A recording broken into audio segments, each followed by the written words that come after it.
Hello, folks. How are you? Welcome. Welcome. Wish you're here in person. One of these days, we're going to be able to do that again. I want to thank you for joining us, and Happy New Year. And before we begin, I want to say a word about where our economy stands today. We're entering 2022 in a position of a unique economic strength. 6 million new jobs, a record number for a new president, been created since January last. Unemployment is down to 4.2%, 3 years ahead of predictions. New small business applications are up over 30% compared with before the pandemic, and the fastest growth in America in nearly 40 years. And America is the only leading economy in the world where the economy as a whole is stronger than it was before the pandemic, even after accounting for price increases. Because we took action for the American Rescue Plan and a bipartisan infrastructure law, we made important progress. We've begun to change the trajectory of our economy, the one that we inherited, to finally make it work for working people, to build up from the bottom up and the middle out, and to give working people the wages and benefits they deserve, and to encourage more innovation and faster growth. So now we're in a strong position to address the challenge we face, and we have challenges, including the cost and prices that people have to pay. We're already laid out a three-part plan to address costs that families are facing. Number one, fix the supply chains. We're going to have another discussion on that in a couple weeks with the Secretary of Agriculture. Protecting consumers, number two. Three, lowering kitchen table costs, including with my Build Back Better plan. But today, we're here to talk about strengthening competition, which will bring down cost. Back in July, I signed an executive order to promote competition across the economy. In too many industries, a handful of giant companies dominate the market. And too often, they use their power to squeeze out smaller competitors and stifle new entrepreneurs, making our economy less dynamic and giving themselves free rein to raise prices, reduce options for consumers, or exploit workers. The meat industry is a textbook example on the price side. 4 big corporations control more than half of the markets in beef, pork, and poultry. These middlemen that they buy from, farmers and ranchers, and sell the processed product to grocery stores. That's the way it works. Without meaningful competition, farmers and ranchers don't get to choose who they sell to. Or put another way, our farmers and ranchers have to pay whatever these 4 big companies say they have to pay, by and large. But that's only half of it.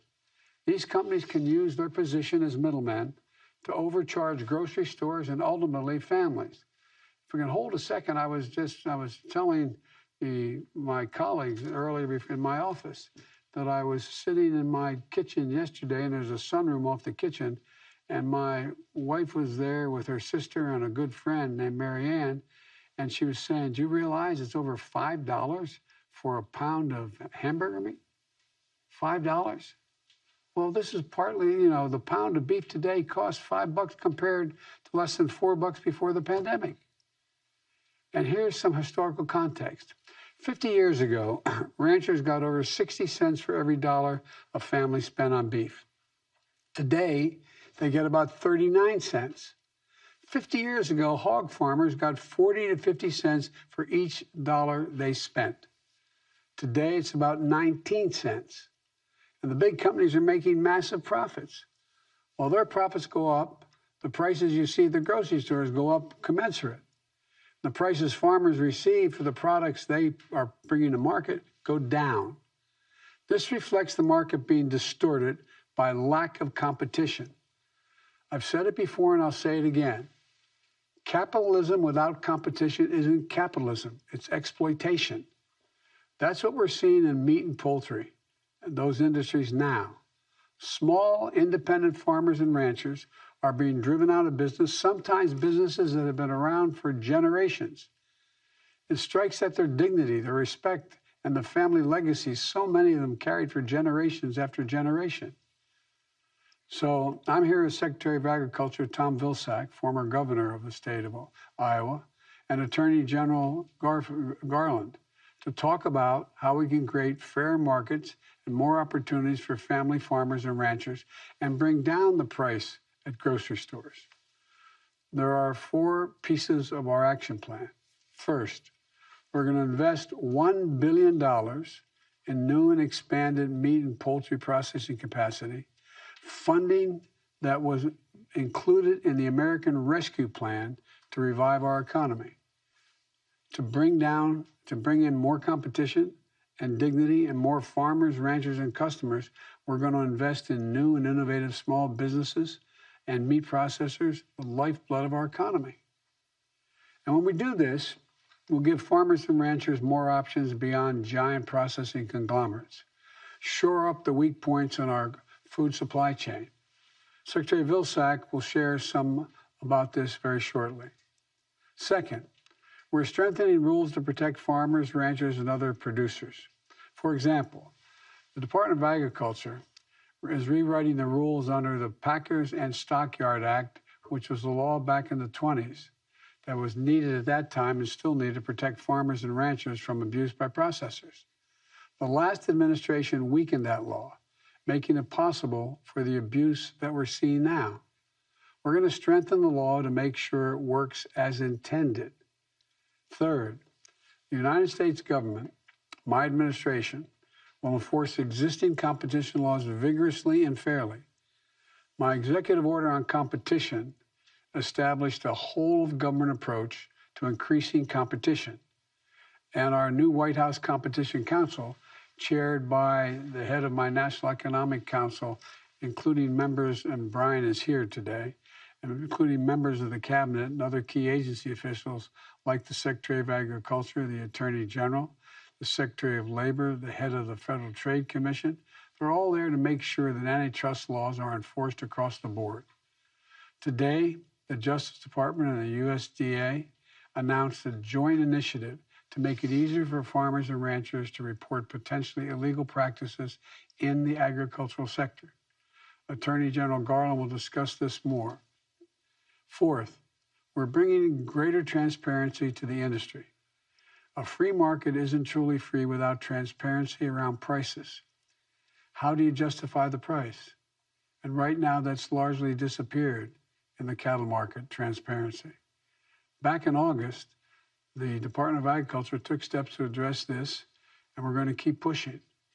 And I'm pleased to see that Congress is taking action as well to increase competition and fairness, with a bipartisan group of senators now working on legislation to make cattle markets more transparent. And all these issues are areas where we can and we must come together in a bipartisan way. And I'm grateful to the members of the Democratic and Republican members of Congress for being willing to come to the table. Senator John Tester and Senator Grassley of Iowa, Tester's from Montana, have been leaders in this effort. And I'll be inviting a bipartisan group to come together to discuss how we can make progress legislatively as well as they're proposing, even as we continue doing everything we can on the executive branch side. Strengthening competition is good for all of us. Farmers and ranchers deserve a fair shake. American families facing high prices at grocery stores deserve a fair price to put food on the table. Rural communities, which see more good jobs when there's more competition. And our economy as a whole, as we make our food supply chains more resilient. I'm looking forward to hearing from the farmers, ranchers, and processors joining us today. We're going to ensure that you have the tools you need on a level playing field you deserve. And we're going to fight for fair prices for American farmers, ranchers, and families, all three. With that, I'm going to turn it over to Secretary Vilsack. Tom, the floor is yours. Mr. President, thank you very much. And certainly as I traveled around the country, I've heard sad stories of farmers and farm families who've had to leave this business because of a lack of competition. Your executive order on competition challenged us at USDA to take immediate action and to develop a set of tools to expand processing capacity, increase competition, improve farm income, and create good-paying jobs in rural America. And we went to work. And because of your American Rescue Plan, we have the resources to be able to do meaningful work, committing over $1 billion, broken down as follows. $100 million is going to be utilized to reduce the cost of inspections for existing small and very small processing facilities. This is going to help us maintain the capacity we have. $32 million in grants were awarded to 167 existing facilities to modernize their operations, to allow them to expand their opportunities beyond the state border, to engage in interstate commerce. This is going to expand market opportunity and income opportunities for these processors. $100 million in available loan guarantees to address the middle-level supply chain challenges that this industry faces, cold storage, warehousing, and also allowing these facilities to expand their operations as well. We believe this $100 million will leverage nearly $1 billion of investment. And the announcement today we make is an $800 million commitment of grants and loans to address capacity, workforce, and innovation challenges the industry faces. We're going to make available, Mr. President, $375 million in grants for expanded facilities and new construction of new facilities. Now, we want to get to work right away because farmers have been waiting a long time for this help. So $150 million of this resource is going to be made available under a request for proposal that we'll file this spring.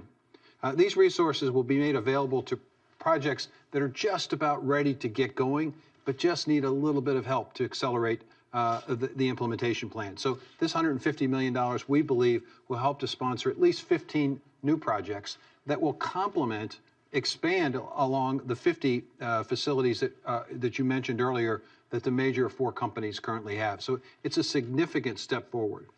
$225 million of grants will then be made available this summer for products and for projects that are just getting started, that are on the in the infant stage.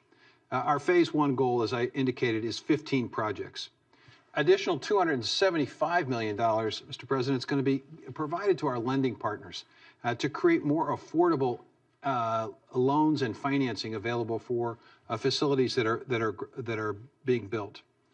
Even if we build more facilities, we also need a trained workforce, Mr. President. And so $100 million of this resource is going to be used to support and to create a pipeline of well-trained and experienced workers so that we can expand this workforce in rural America. These will be good-paying jobs that will support families and also support farm families, Mr. President. And then $50 million of it is going to be utilized for technical assistance and research. We're going to need a lot of innovation in this industry. We're going to need new business models. We're going to need new ways of innovation and technology to create greater efficiencies. And small and mid-sized facilities need to have the opportunity to have this innovation as opposed to the big 4. Now, as you indicated, it's not just about money. It's also about rules and regulations. And we are strengthening our packers and stockyards enforcement effort by leveling the playing field for producers and processors. And we're also working on a voluntary label program called Product of the USA to allow consumers to know exactly where their resources, their consuming dollar is being spent. We think this is going to better inform consumers in making choices. And we're looking forward to the creative partnership that we have with the Department of Justice, a strong working relationship in terms of enforcement. Mr. President, what this really is all about at the end of the day is improving farm income. It's about creating good-paying jobs in rural America that are so necessary.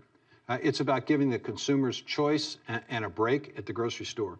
And it's exciting work. And we at USDA are really engaged in this and involved in working with our farm partners, as I suspect you'll hear today. There are stories of woe out there, but we are committed to making a difference. And we're looking forward to working with Attorney General Garland and his great team at Department of Justice in terms of antitrust enforcement. So I'll turn it over to my friend, the Attorney General.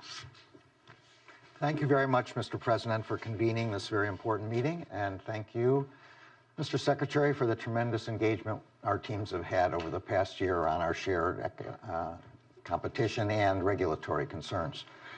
The Justice Department takes very seriously our responsibility to share with our partners across the federal government to protect consumers, safeguard competition, ensure economic opportunity and fairness for all. Over the past 10 months, we've stepped up our efforts to ensure competition and counter anti-competitive practices across all sectors, from airlines to insurance brokers to book publishers.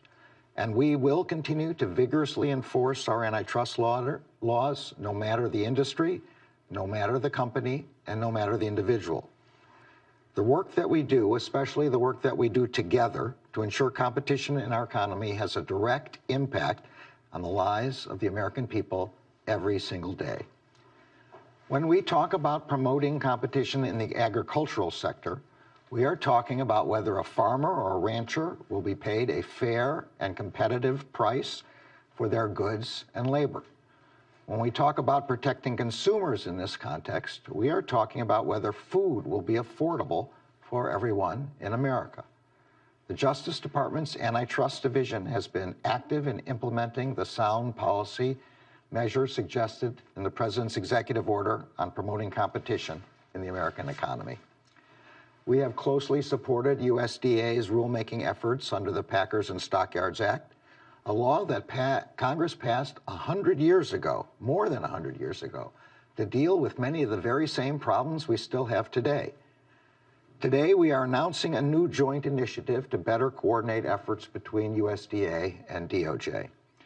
This will include the launch of a centralized, accessible portal, a one-stop shop, to report complaints of potential violations of our competition laws, including the Sherman and the Clayton Act, as well as the Packers and Stockyards Act.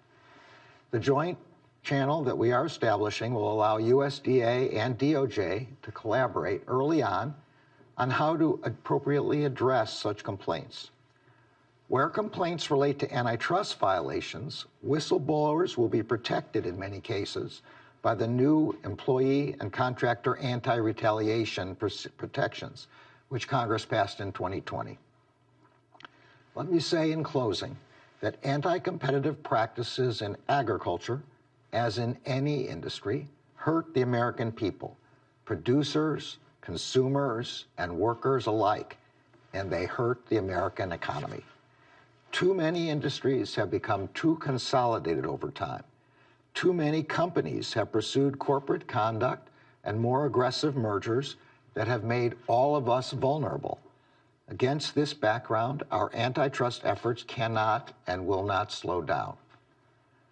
But it is a fact that our Antitrust Division has been underfunded for too long and has fewer staff today than it had in the 1970s. That is why we are urging Congress to allocate the resources we need to reinvigorate our enforcement efforts and ensure a competitive economy for all Americans. I look forward to our work together in the days ahead. Thank you very much. Thank you, Mr. Attorney General. And Mr. President, if you may, we're going to hear from the group that we have assembled here, which represents the enormous potential and diversity, geographic and otherwise in this industry. And we're going to start here with Scott Blubaugh, who is the president of the Oklahoma Farmers Union and operates a cattle ranch in Oklahoma. And I just, Scott, open it to you. And would be curious to hear how you approach the issue of the options for processing and what it would mean to you to have more options and how you think about that in the context of the action steps that we're trying to put forward today. Well, thank you. Thank you, Mr. President, for taking on this very critical issue for rural America. You know, this is on our minds of all of our farmers and ranchers throughout the country, and not since Teddy Roosevelt had we have a president that's willing to take on this big issue. So thank you very much for that. To answer your question, what will it do for me as a farmer and rancher and my membership here in Oklahoma and the American farmers and ranchers? Is if we are able to be able to process our animals on a more local level, we can retain more of that retail food dollar at our farm gates, at our farms and ranches, in our family operations and in our rural communities. For too long, we have seen the multinational meat packers suck out all of the wealth of rural America and put it in their corporate coffers, and in some cases, even overseas. So we're excited about being able to have local processing done by local people and then sell directly to the consumer. Whether we can sell to the grocery stores, the restaurants, or the consumers directly, all of these will enable our rural communities to be lifted out of poverty. And we have a great poverty problem in rural America. So we're excited about that. In Oklahoma, I will tell you, $10 million of the first round of the CARES COVID money was actually allocated through our Oklahoma Department of Agriculture to fund some projects just as you're speaking of. So we had 196 applicants apply for that $10 million of CARES money. 40 applicants were chosen and were able to be funded with that money. And out of that, we had 19 new mom and pop small processors either open up for business here in our state, or they were able to upgrade an old facility to meet the new safety and health standards and be able to market that across state lines. We also have had great success working with our tribal neighbors here in Oklahoma. As many of our tribal organizations, their governments have put new processing online or are in the process of it, processing both their cattle and their buffalo, and their excess capacity that these new plants has created has also given our independent farmers and ranchers in the community an opportunity to get their cattle processed and marketed. So we're very, very pleased with that and look forward to everything I heard here today. Hey, Brian. Yes. Please. Mr. President, what Scott said at the beginning was that this was a critical issue for rural America. And I think it's critical from two perspectives that he raised. One, the notion of keeping the dollars in the rural communities where the dollars are being and the wealth is being generated. For far too long, we've had an extraction economy in rural America where these guys work 24/7, 365 days a year, raising these cattle, and then they transport them hundreds of miles away, and the profits basically go thousands of miles away. What Scott's talking about is retaining those profits in the small towns. That's going to create opportunities for farmers to be able to better afford that machinery. That's going to keep the implement dealer in business. They're going to be able to support that Main Street business. That's going to keep those retail stores in business. And it also going to create jobs. And I think it's really important to emphasize it's not just farmers who are going to benefit from this. It's also rural folks looking for a decent job. And if we do this right, with workforce training, with assistance, we can have good paying jobs to complement what's happening on the farm. So this is an incredible thing. Just so you understand how dire this is, Mr. President, and I'll finish with this. I was in Council Bluffs, Iowa, talking to a farmer this summer. And he came up to me and he said, Mr. Secretary, thank you so much for doing this. He said, I just sold a load of cattle. And he said, this is what irritates me about this whole system. I lost $150 a head.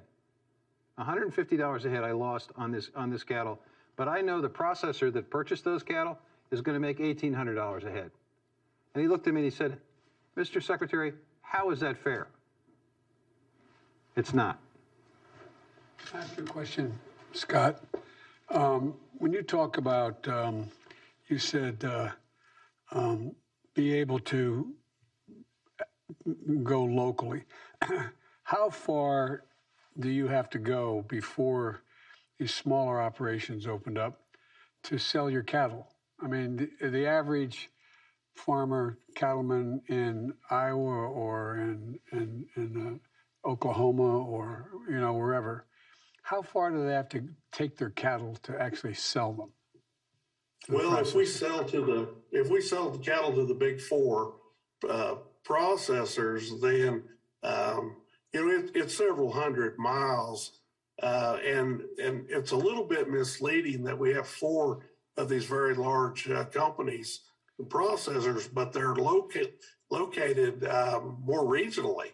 So in many cases, there's only one option to sell to. And so it's a take it or leave it price that you're offered. So when we tried to go around that system and not give our cattle away to these multinational companies, but if we can process them on a local level and then sell directly to consumers, it's just a win-win for everybody. It's a win for the consumer. They get more choices. In my opinion, they get a better product. And we know because of the pandemic has shown us and proven to us that consumers want to buy local if they can. And they want to know where their food comes from. And they trust the American farmer and rancher to do that. And their faith in the American farmer rancher is far greater than any of these multinational companies. So it's just a win-win for everyone I see, except maybe these 4 companies we're talking about. Thank you. So, Mr. President, I want to ask Corwin Heatwell to come in. Corwin is the founding farmer and CEO of Farm Focus, and to pick up on the last point, Corwin's on the front line of actually innovating and creating an alternative processing facility in the poultry industry. So, Corwin, can you talk a little bit about what motivated you to do it and the challenges that you've had in building your company?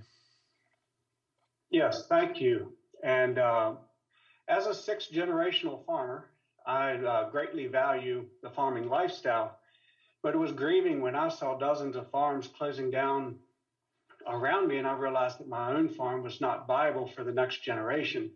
And we knew that something had to be done, but there was no option for us to get our animals processed locally. And everyone kept telling us that farmers don't start chicken companies. So with no other options, we started a company with a mission to promote and protect generational family farms. And we're now partnered with 73 independent family farmers and on track to exceed 100 this year. And we're also providing poultry products for around 1 million consumers. And our unique and scalable model of partnering with farmers focuses on the financial viability and sustainability. And it brings solutions to the 3 pain points that exist with the conglomerates. 1, the lack of ownership of animals and inventory on the farm. 2nd, the lack of operational control that belongs in the hands of the farmers. And 3rd is the tournament pay system that plays farmers against each other. And we found that when you empower farmers with ownership and control, enabling farms to be viable and sustainable for the next generation, that incredible success stories emerge of farmers returning to success from the brink of bankruptcy. And you even see the next generation returning to the farm. And we've seen the average age of our farmers now trend about 10 years below the national average. This model has enabled a resilient community of thriving farmers while bringing the consumers the transparent and traceable products that they've been looking for. And we're excited that this administration is focused on increasing the capabilities that create more options for generational family farmers. And we ourselves look forward to partnering on these new programs to expand and touch more farmers and communities.